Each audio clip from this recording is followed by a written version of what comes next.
let's look at a pattern that's very common for spiritual people. As I've said, I've been on the spiritual path for a long time, and I've seen a lot of spiritual people who went through the same pattern. And the pattern is very simply, you have been living a relatively normal life in society. So you're either married, you have a committed relationship, you have friends, you have family, of course, and you have had a certain relationship to these people just simply based on, how you grew up, your understanding of the world at the time. But now there comes a point where you find the spiritual path. And for most of us, that means we find a spiritual movement, and we often join that movement and participate in its activities. And this is a shift in itself. But for many of us, there comes a point where we make another shift, we might say more dramatic shift, where it's like we suddenly realize that what we had been longing for all of our lives was spiritual growth. That even though we have lived in the world and we've had, various priorities, family, work, career, whatever it was, what was really our highest priority all along was spiritual growth. And so we make this shift, where our priorities change. We are no longer focused on that outer worldly life. Our primary objective, our primary priority in life is spiritual growth and walking the spiritual path. And this is often a shock to the people around us, especially the people who have known us for a long time, especially if we're in some kind of committed relationship with them.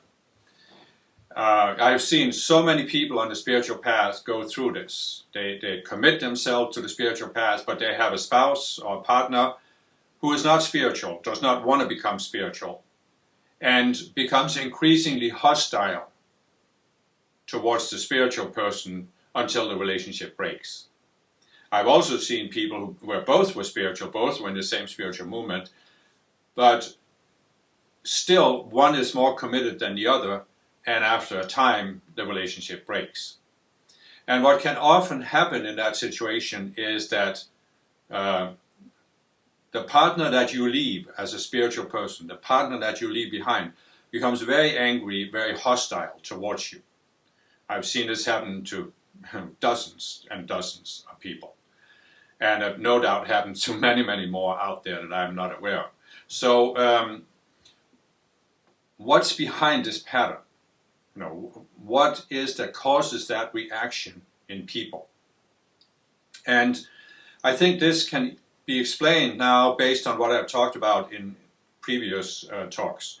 Because what I've said is that when you go into separation below the 48th level of consciousness, you no longer have the contact with your higher self.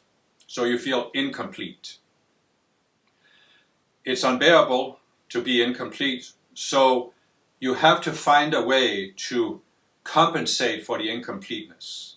And since you're cut off from your higher self, there's only one way to do it. You're looking for something in this world, some kind of thing, some kind of possession, some kind of idea and belief system, or another human being that can give you the sense of completeness. So when we look at relationships in the world, right, we see that this is a driving force behind many relationships. We have this entirely romanticized Hollywood view of relationships, of the happily ever after. When just you find the right partner, you will live happily ever after. Why? Because if you just find the right person, that person will complete you. You have, inherent in yourself, you have this incompleteness. But what the world programs us to do is to think that there's something outside of ourselves that will complete us. And this is why you see some people thinking that, oh, if only I have enough money, I won't feel incomplete. If only I have recognition from society because I'm this famous scientist or philanthropist or whatever, then I'll feel incomplete. If only I find the right love partner, I'll feel complete. And you can see people who have achieved, great riches, they have the trophy wife, they have recognition from society. Do they feel complete? No. Look at the celebrities in Hollywood. They get all of this fame, and then after a while, psychologically, they can't handle it, they disintegrate. So, as spiritual people, of course, we can realize nothing in the world will ever complete us. It doesn't matter what we could possibly achieve in the world, what kind of fame or recognition or position or power, nothing will complete us. But our partners who are not spiritual, they can't realize that. And what often happens to spiritual people is that we actually attract certain partners to us because when we make our life plan, we might see one of two things. We might see that we have karma with a person from a past life. We want to balance that karma. And one way to do that is to be in a relationship. But we may also see that we have a certain psychology we would like to overcome. And here's a certain person who has another kind of psychology that can bring out our patterns, so we decide to go in a relationship with that. And the thing is, we are doing this for the purpose of growing. But the other person most likely doesn't see it that way. The other person probably feels or thinks, if they even think about it, that, oh, this person can complete me. But what can happen, and what I've seen happen to many spiritual people, is that you have in past lives achieved a higher level of consciousness. Wherever you are at on the scale of the 144 levels, you're definitely above the 48th level. So it's quite common for a spiritual person to have a relationship with a person who is below them in consciousness. And that means that you have more spiritual energy, you have more spiritual light. And the other person senses that. That's one of the reasons they were attracted to you individually, because they were attracted to this light. And while you're in a relationship, you're giving some of your energy and light to that person. And that helps them overcome the sense of incompleteness. So now you find the spiritual path. And all of a sudden, you're committed to growing. And that means you're not quite as committed to the relationship as you were before, probably, because now you see that the relationship isn't the most important thing, because nothing in the world is really more important to you than spiritual growth. So what does the other person feel? They feel like you're not there for them, you don't care for them. But what they're really feeling at a subconscious level is you're not only giving them your energy, they're not getting the light from you. And that means now there's nothing to cover over their incompleteness. So now they start feeling more and more incomplete again. And they are afraid that they'll be plunged back into the incompleteness they had before they met you. Because you have, so to speak, held a balance for them, you've helped them cover over the incompleteness. So then when the relationship does break, they are plunged back, and now they become very, very angry. They shift from claiming that they loved you before to now they hate you, they want to put you down, they want to destroy you. This very common pattern that many spiritual people have experienced. So it can be important as a spiritual person to know this, to realize this dynamic. But of course, for a spiritual person, it's not about changing your ex-spouse. It's about changing yourself.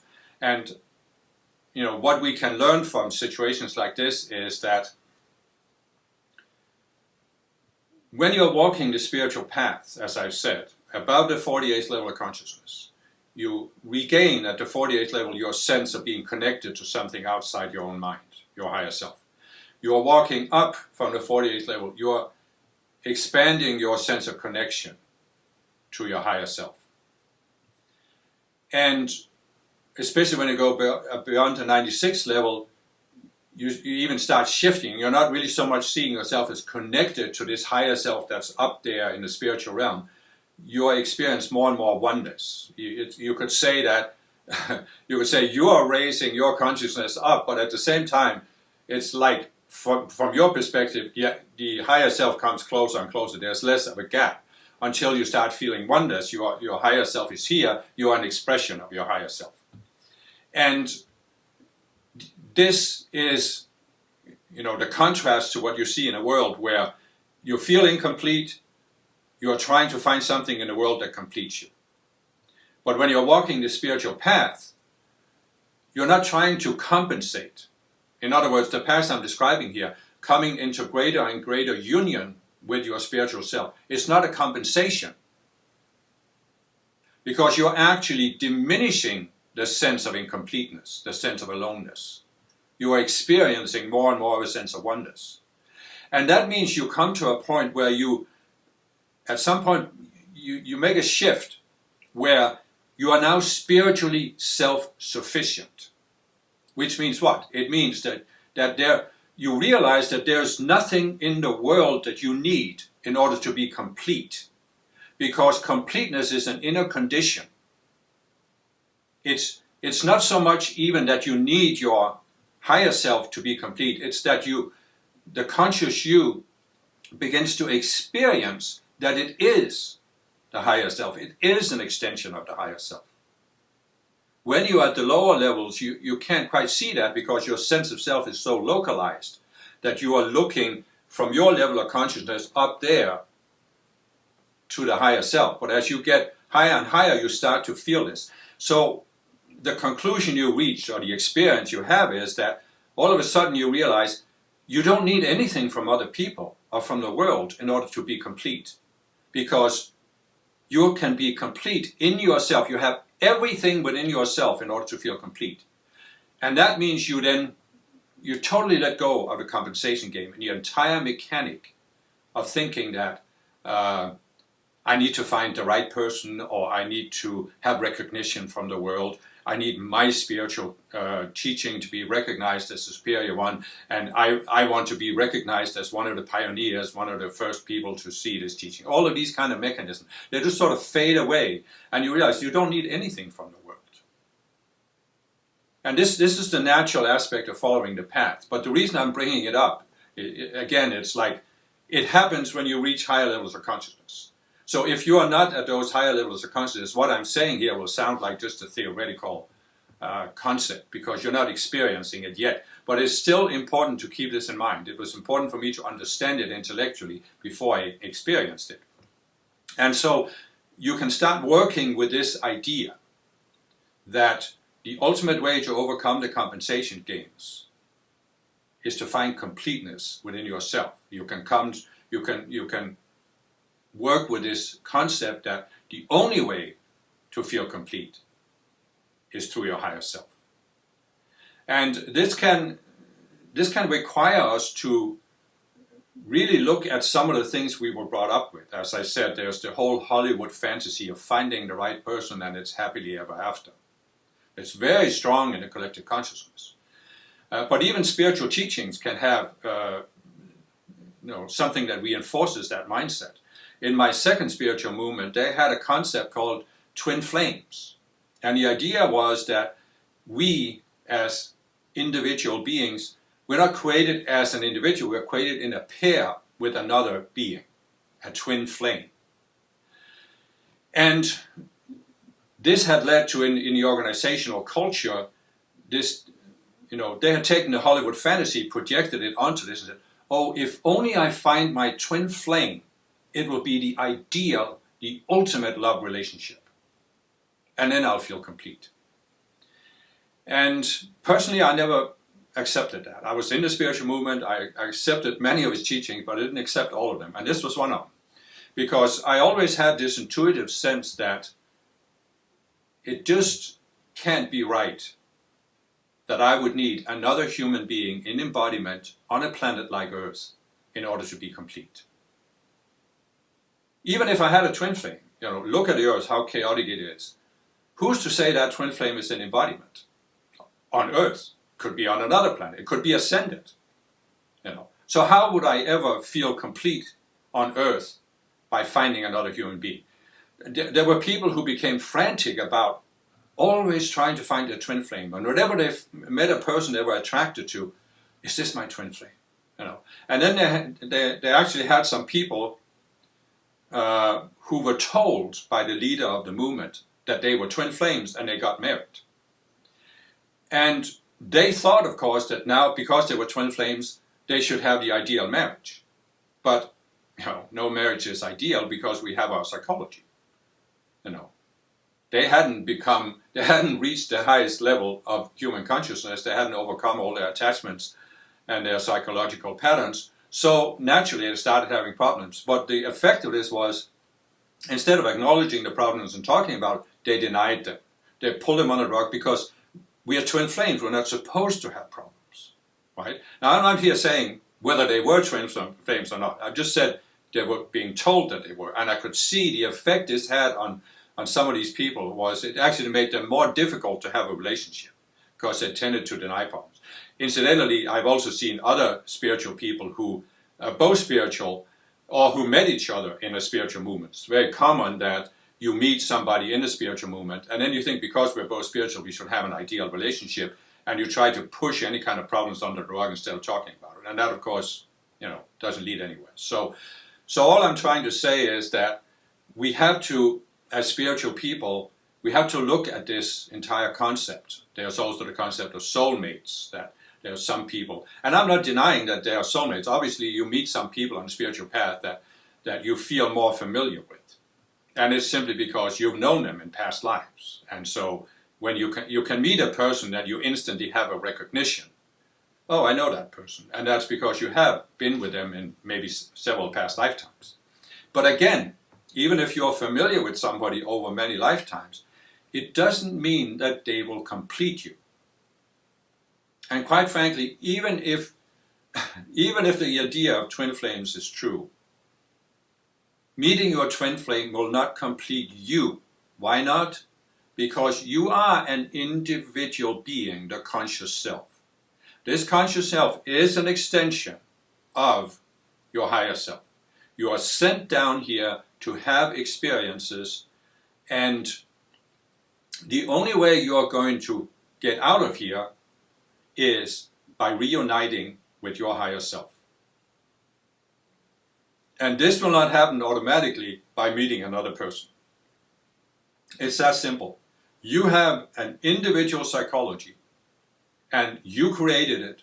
You are the only one who can uncreate these selves you have. Nobody can do it for you. I don't care who they are, who you think they are. Nobody can do it for you. Even the ideal guru, the highest guru cannot undo your psychology for you. Now, someone might be able to help you, but you can only overcome your psychology by coming to see it, see the illusion, you accept it, see why it was an illusion, and then consciously letting that self die instead of trying to solve a problem that the self is projecting. So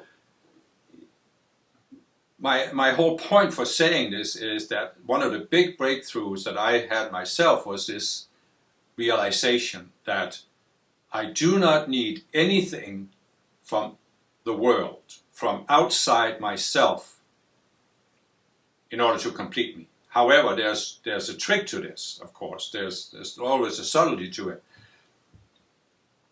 As I said, even when you go above the 48th consciousness, you still have such a localized sense of self that you can have this intuitive sense that you are connected to something outside yourself. And once in a while you get these intuitive insights, but you are still experiencing yourself that I am here, I'm a self here, and I'm connected to something, and you don't have a clear view of what it is. So clearly you are experiencing, I'm not complete in myself. I need something from outside my sense of self to complete me. And you will have that. This is unavoidable. Until you go above the 96th level, you will have that sense. You are connected to something, and you are increasing your connection, you are strengthening your connection, but you are connected to something outside yourself. Even your higher self is seen as something outside yourself. But this is because you are looking through the filter of these subconscious selves. And the subconscious selves are created in this world in reaction to this world, and therefore they can never be complete. A subconscious self, no matter how sophisticated of an ego or subconscious self you might create, it can never be complete. It's like trying to fill up a black hole. Can't happen. So what is happening as you go above the 96th level and you're getting to these higher levels is that, as I said, the sense of distance to your higher self begins to decrease. You have less and less of a sense of gap. And it's not that something happens in actuality. In my second spiritual movement, they had what they called a chart of your being. And it was this, elongated picture. And at the bottom was you. And then there was above you was a self that was called your Christ self, that was your intermediator between your higher self, which was called the I Am Presence. But the chart depicted a distance between you and the I Am Presence. And that was how the organization culture saw it. But I realized at some point that I had to stop focusing on this chart, because I had to stop picturing in my mind that there was this like a physical distance between me and my higher self. Because as long as you see this, there will always be a gap, right? So what actually needs to happen is, or what will happen is, as we shed these selves and their illusions, the conscious you shifts its sense of self. And you, instead of seeing yourself as being far removed from the higher self, you decrease the distance until you make the shift to realizing, I am that higher self. You don't even see it up there. In the beginning, you can say, I am that higher self. You still see a distance. But there comes a point where the distance becomes, there's no distance, there's no gap. You know you are the higher self. And this is tricky because you still experience yourself as an individual being. So you still experience, you are not the fullness of the higher self, and you can't be the fullness of the higher self as long as you're in embodiment on a dense planet like Earth. You only become fully united with the higher self after you ascend. But still you can have this sense that you are not connected to this remote being. Your higher self is right here around you. And you can even have the sense that, as Jesus said, I can of my own self do nothing. It's the Father within me that doeth the work. It's the I Am Presence. I am an open door for the presence to express itself in this world. And this, it's not that there's an actual shift that happens outside of you.